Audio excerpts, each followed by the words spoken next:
Welcome back to this survey of the Old Testament as we continue to look at some of the key themes in the Old Testament. And in this session, I want to talk about covenant. Covenants play an important part in the relationship between God and his people. We've already noted that our names for the different parts of the Bible, the Old Testament and the New Testament, come from the Latin word testamentum, which is how the Greek and Hebrew words for covenant were often translated in early Latin versions of the Bible. Now, the first question to consider here is, what is a covenant? The Hebrew word for covenant is berit. In its wider use, this refers to a binding agreement made between two or more people or groups. Covenants could include business arrangements, the contract between king and his subjects, the relationship between husband and wife, and also treaties between nations, either alliances between equals or conditions imposed by a stronger power, a suzerain, on a weaker nation, a vassal, in exchange for peace and protection. These were known as suzerain-vassal treaties. Now, that's something we'll come back to. In whatever context, though, covenants involve primarily commitment and mutual obligation. And when we come to look at divine covenants, covenants made between God and human beings, those key things are still there. Now, making a covenant was a serious matter, and the agreement might be sealed by sacrifice or a covenant meal, or confirmed by an oath. I've mentioned suzerain-vassal treaties, and there are marked similarities between Hittite suzerain-vassal treaties from around 1200 BC and the covenant at Sinai. We see aspects of this in several passages, though it's particularly evident in the book of Deuteronomy, giving weight to the view that the content of Deuteronomy goes back to the time of Moses. Now, these treaties include a historical preamble describing the relationship between the nations, the requirements and obligations placed on the vassal by the suzerain, the calling of witnesses, and a list of curses and blessings resulting from non-compliance or compliance with the treaty's terms. We've already looked at this last part, the blessings and curses in relation to the two ways that are set out in Deuteronomy. Now, there are several covenants in the Old Testament made between God and human beings. The first specific reference to such a covenant is Genesis 6:18. After announcing the flood and giving Noah instructions for building the ark, God says, "I will establish my covenant with you and you will enter the ark." And this is then picked up after the flood in Genesis 9. The next divine covenant is the covenant made with Abraham. We see the beginnings of this in Genesis 12:1-3 with the call of Abraham, though those verses don't use the word covenant specifically. Now, God's relationship with Abraham is specifically referred to as a covenant in Genesis 15:18 and 17:1-14. And Genesis 22:16-18 is also usually taken to refer to this same covenant. In Genesis 17, we see that the covenant also extends to Abraham's son Isaac, and in Exodus 2:24, Jacob is also included. Now, God's promises to Abraham are the basis for him delivering his people from Egypt at the Exodus. And there we see the next significant divine covenant between God and Israel, made at Sinai, the Sinaitic, or sometimes the Mosaic covenant. Now, the people failed to live up to the obligations of this covenant. However, rather than break the relationship, God promised a new covenant. Another significant Old Testament covenant is the covenant with David. This is a little different from the Abrahamic and Sinaitic covenants because it is more specifically directed at a single family line. Though God's promises to David, as we have seen, were one of the factors in God's deliverance of Jerusalem from the Assyrians under Sennacherib, and also his patience in bearing with the sin of the people and holding back judgment that might have come much earlier. So it has wider implications than just simply David's family line. And like the new covenant, it provides the basis for future hope. At its heart, though, is the promise to maintain the line of Davidic kings. This is set out in 2 Samuel 7:11 to 16, though, as in the first statement to Abraham, there is no direct reference to covenant in this passage. However, other passages make it clear that this is a covenant relationship. Now, those verses in Jeremiah 33, which refer to the covenant with David, also include two other references to covenants. And I want to focus a little more on these things now and then go back to say more about the previous divine covenants. One of those things mentioned in Jeremiah 33 is a covenant with the Levites, the tribe that was set apart to oversee the spiritual life of the nation. Now, there's a further reference to a covenant with the Levites in Malachi 2, 4 to 9. And this sets out the high responsibility of spiritual leadership. And of course, that is something that is as relevant today as it was then. But the religious leaders of Malachi's day failed to match up to that responsibility. Now, it's not clear when this covenant with the Levites was established, but it may go back to the time at Mount Sinai when the people became impatient at how long Moses was away on the mountain, and they persuaded Aaron to make a golden calf. When Moses came down from the mountain, he was incensed and he challenged the people, "Whoever is for the Lord, come to me." The Authorized Version translation there may be more familiar. Who is on the Lord's side? Either way, the message is clear, and it was the Levites who responded to the challenge and who rallied to Moses. Now, there is also a reference to a covenant of lasting priesthood with Phinehas, Aaron's son, though that probably has more to do with the office of high priest. Now, as well as a covenant with the Levites, Jeremiah 33 also refers to a covenant with day and night, and this is linked with the fixed laws of heaven and earth. Now, again, there is no specific mention of this covenant earlier, though it is almost certainly a reference to Genesis 8:22. After the devastation of the flood, God promises never again to bring such a disaster on the earth. And he goes on, as long as the earth endures, seed time and harvest, cold and heat, summer and winter, day and night will never cease. Now, this is linked with a promise to Noah in the following chapter, where God says that never again will all life be destroyed by the waters of a flood. Now, that promise can't just be about the means that God might choose to destroy the world the next time round.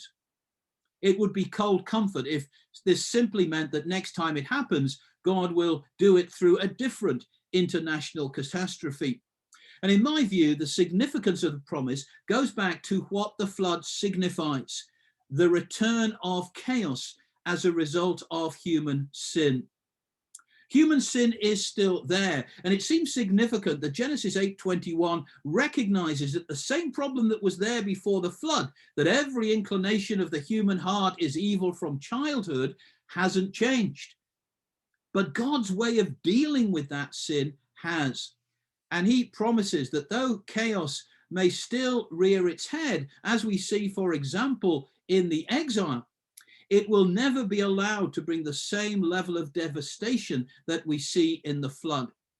God's victory over chaos, as we have seen, extends into the present, and it looks forward to the day when God will bring about a new and restored creation. Now, also in Genesis 8:21, we see a close link between the return of chaos associated with the flood and the cursing of the ground as a result of the fall. Now, this emphasis on God's commitment to the whole of creation has led to the suggestion of a divine covenant with creation itself. Now, we'll say more about this as we look at the covenant with Noah, but this diagram sets out those divine covenants. So let's turn now to the covenant with Noah. Now, one of the questions raised when we talk about particular divine covenants is it conditional or unconditional? The Sinaitic covenant is clearly linked closely with the law, and that makes it conditional.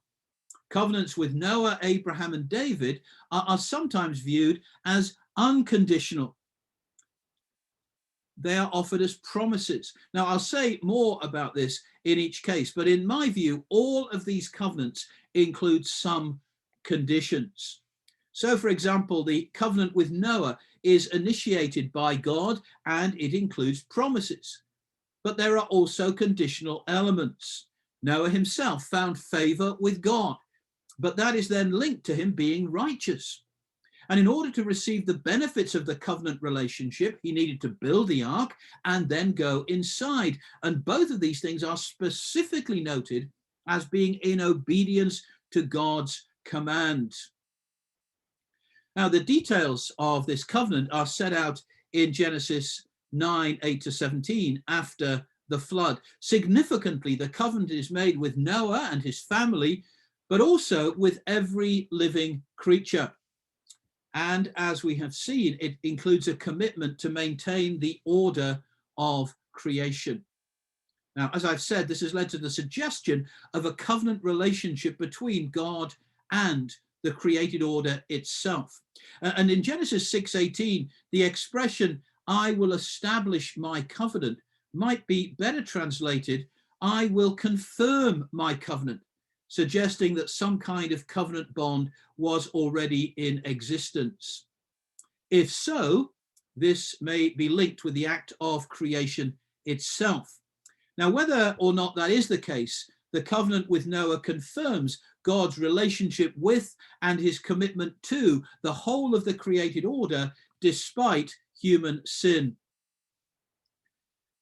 The sign of the covenant with Noah is the rainbow. This will serve as a reminder to God, according to the text, of the promise he has made, though in reality, God doesn't need to be reminded, and the sign is more for the benefit of human beings. And so we go on to look at the covenant with Abraham and the four main passages associated with that. The first is Genesis 12, 1 to 3. As I've said, this doesn't specifically mention a covenant, though it is generally included in the promises made to Abraham. There are three main things here. Abraham would be the ancestor of a great nation. Abraham himself would be blessed, and all peoples of the earth would be blessed through him. Now, as we've said, this points to the beginning of God's plan of salvation. The covenant with Noah demonstrates God's commitment. Here we see that commitment being put into practice. God will provide a way to bless the people of the world, despite them having just come under his judgment following the catastrophe at the Tower of Babel. In Genesis 15, the relationship between God and Abraham is set out specifically as a covenant. On this occasion, there are two main elements. There is the promise of descendants as numberless as the stars in the sky, which ties in with the earlier promise to make of Abraham a great nation. And there is the promise that those descendants will take possession of the land. The covenant was then confirmed by sacrifice. And the practice of cutting the sacrifices in two and walking between the pieces seems to be reflected as well in Jeremiah 34, verse 20. Now, Genesis 17 also refers to the covenant between God and Abraham, though this seems to be conditional on Abraham's conduct, walk before me and be blameless, and on his descendants keeping the covenant specifically through the practice of circumcision, which, like the rainbow in Genesis 9, is described as the sign of the covenant. And that has led some to suggest that this is a different covenant. The previous one is unconditional, while this one has conditions. In my view, though, that's not necessarily the case. First, the Hebrew word translated establish in verse 7 may be better taken as confirm, as in Genesis 6:18, implying a reference to a covenant that already exists. And second, The key things associated with the covenant are a continuation of some of the promises we have already seen. These include references to Abraham's descendants and their possession of the land. But there is also an additional significant factor. The covenant will be confirmed to Abraham's descendants. And as part of that, God promises to be Abraham's God and the God of his descendants after him. And of course, there is the call for obedience. Now, as I said, I don't see this as implying a different relationship. With Abraham, as with Noah, God establishes the covenant as an act of grace. But that puts an obligation on the one receiving the blessings associated with the relationship. The people can do nothing to earn or merit inclusion within God's covenant people.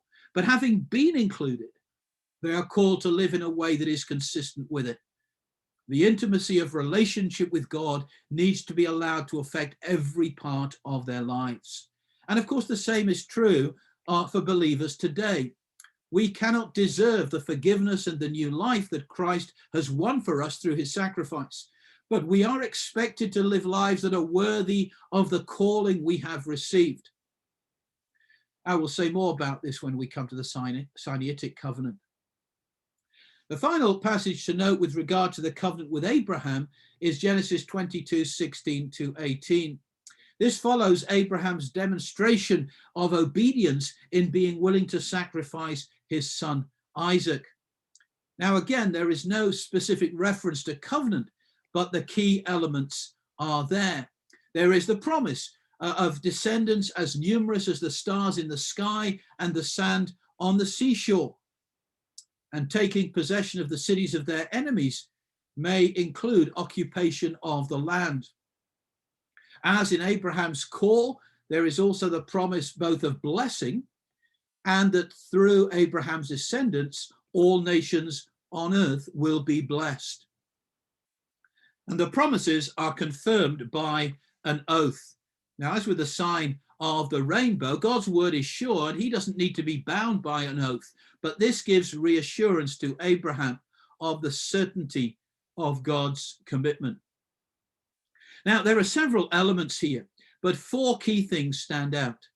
These are represented in this diagram. The promise of descendants and the establishment of a nation, possession of the land, the promise, I will be your God, and that through Abraham and his descendants, there would be blessing for all nations. Now, we'll come back to some of those things. Let's move now to talk about the Sinaitic covenant. Now, this was the covenant that God established with Israel after they came out of Egypt. As we have seen, God delivered Israel from Egypt on the basis of his commitment to them reflected in the covenant with Abraham. And there are some key points of continuity between them, which we'll come to shortly. At Sinai, God took Israel as his own treasured possession. And later generations marked the Sinaitic covenant as the birth of the nation. The special relationship was also viewed as a marriage with God as the divine husband and Israel as his bride. Hosea was probably the first to make that link specific, but it's also picked up by Jeremiah. I remember the devotion of your youth, how as a bride you loved me and followed me through the wilderness, through a land not sown. Now, the comparison with suzerain vassal treaties also shows God taking Israel under his protective wing in exchange for the people's loyalty and obedience. And in Exodus 19 verses 5 and 6, rather, there is also an emphasis on the rest of the world. Now, we see that in two ways. First, Israel is described as a kingdom of priests. As we mentioned, when we looked at themes in the Pentateuch, the priest in Israel was an intermediary. Moses' blessing of Levi mentions those two key roles. He teaches your precepts to Jacob and your law to Israel. He offers incense before you and whole burnt offerings on your altar. In offering sacrifices and burning incense, the priest represented the people before God. And in his teaching role, He represented God to the people. As a nation of priests, the assumption is that Israel has a ministry to the nations. A key element in the Abrahamic covenant was blessing the nations, and this continues that theme. Now, this isn't evangelism in the sense we understand it. Israel is witness is mainly passive, revealing God to the world through the nation's life. But we do see a concern for other nations and that Israel has a part in it.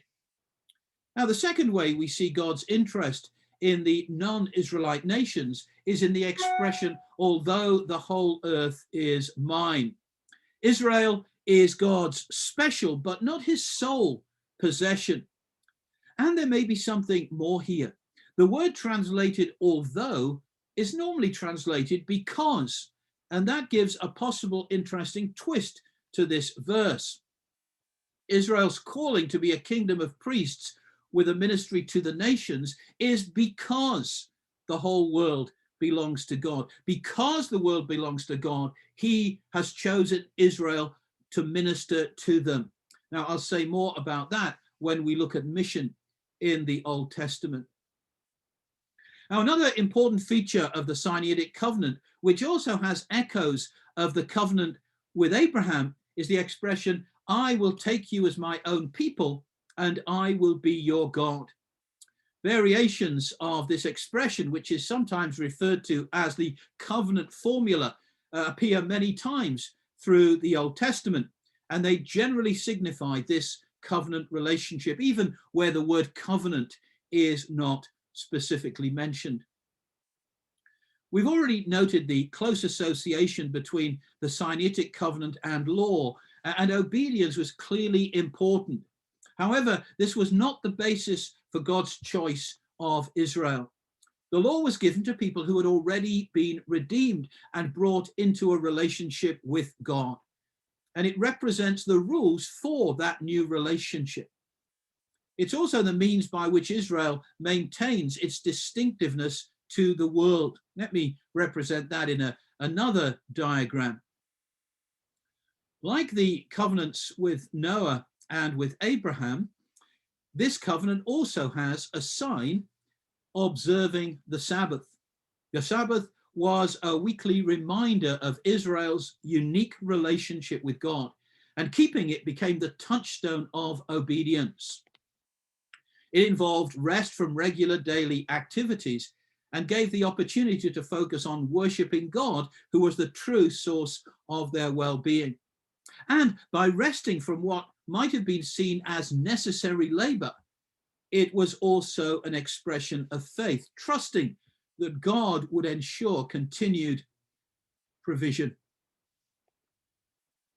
Now, I've referred a few times to the way the Sinaitic covenant builds on things that were part of the covenant with Abraham.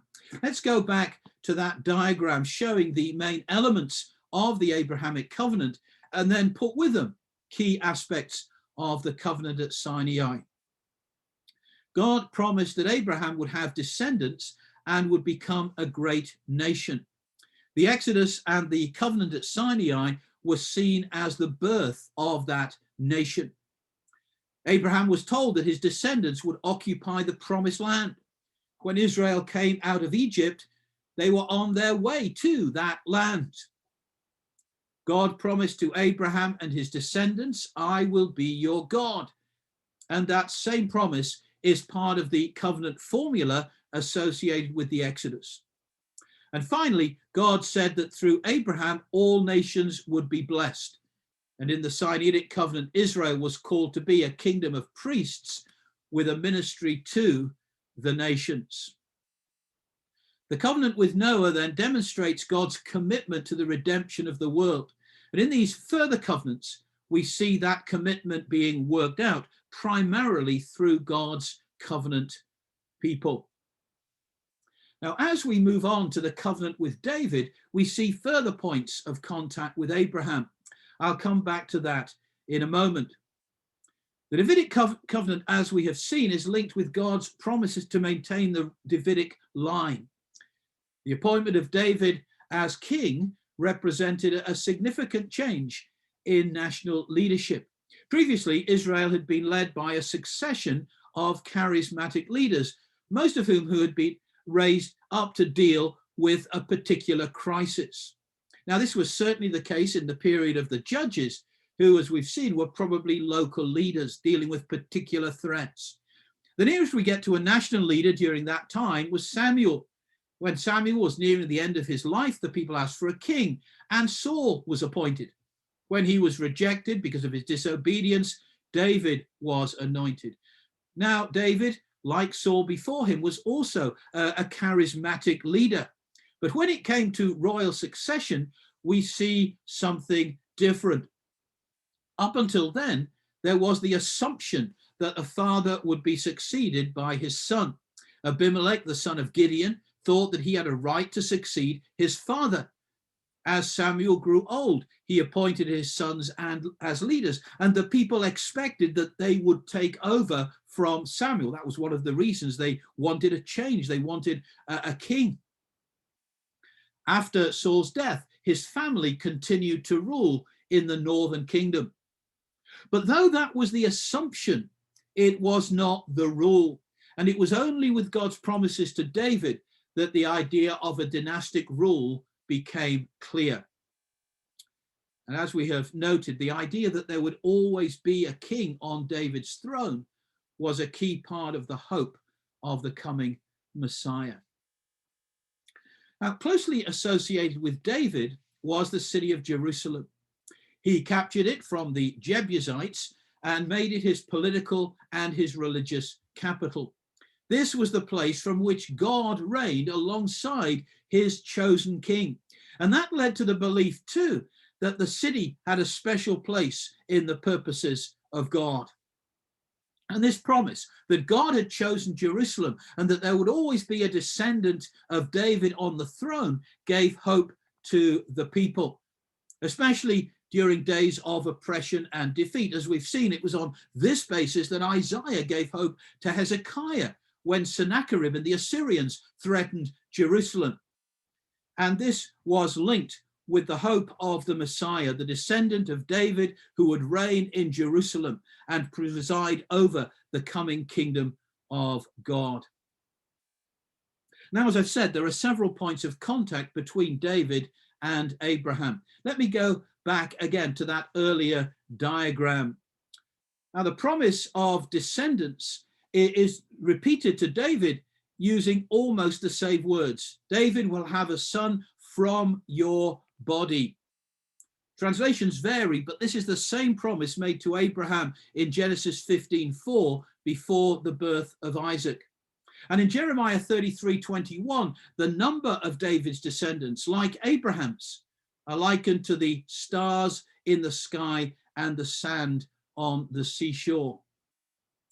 The land promised to Abraham corresponds very closely to the empire established by David. And one reason that Old Testament writers emphasize the close link between Abraham and David may be to suggest that in the glory days of David and Solomon, God's promises to the patriarchs had been fulfilled. We mentioned something of that when we looked at themes in the Pentateuch. Now, there is no direct equivalent to the promise, I will be your God, though several passages point to the close relationship between God and David. And these include 2 Kings 20, verse 5, where Isaiah reassures Hezekiah that he will be healed by the Lord, the God of your father David. Now, this points both to the relationship with David and also to the inclusion of David's descendants, in this case, Hezekiah.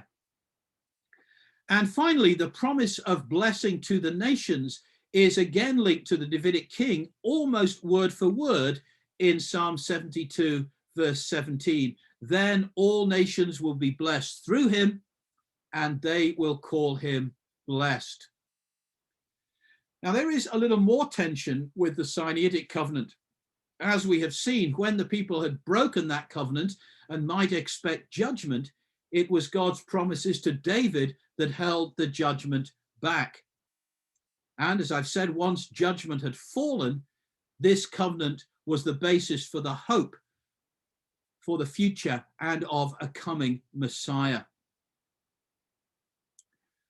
Let's move on then to the new covenant, which is also linked with this hope for the future. The people have broken the terms of the covenant at Sinai, but God has not given up on them, and he so promises to maintain the covenant relationship. And perhaps not surprisingly, we see here reference to God's chesed, translated as unfailing kindness in the New International Version. There are several references to the Exodus in Jeremiah 31. These include desert wanderings and deliverance from captivity. Israel is also referred to as God's firstborn son, which is a description only found elsewhere in Exodus 4, verse 22. There is reference too to the covenant formula, I will be their God and they will be my people. The context here is of a second Exodus, which will be accompanied by a new and better covenant. Now, alongside the points of contact which emphasize that God's love for his people hasn't changed, there are two important differences. One is that God will put his law within them and write it on their hearts. The law is still part of this new relationship, but the difference is that it will be internal. It will carry with it the corresponding ability to obey. The idea here is that human beings will be transformed. They will receive a new heart. Now, Jeremiah doesn't say so specifically, but elsewhere this transformation is brought about by the Spirit, and the Spirit's role is emphasized very much in Ezekiel 36, 26 and 27, which also refers to a new heart and obedience to God's decrees. Now, Ezekiel doesn't specifically mention covenant, but like Jeremiah 31, 33, he uses the covenant formula, indicating that the idea of covenant is not far away. The second difference with the new covenant is widened access to God. Previously, there were mediators, Moses, the priests, the king, but in this new relationship, everyone will have direct access to God. And of course, we see that promise fulfilled in Jesus, through whose blood the new covenant is inaugurated and through whom we are brought into the presence of God. Now, there is, as you'll appreciate, much more that could be said here. I hope, though, that this has been helpful in giving a relatively brief overview. Thank you again for listening, and we'll see you soon in the final session of this series.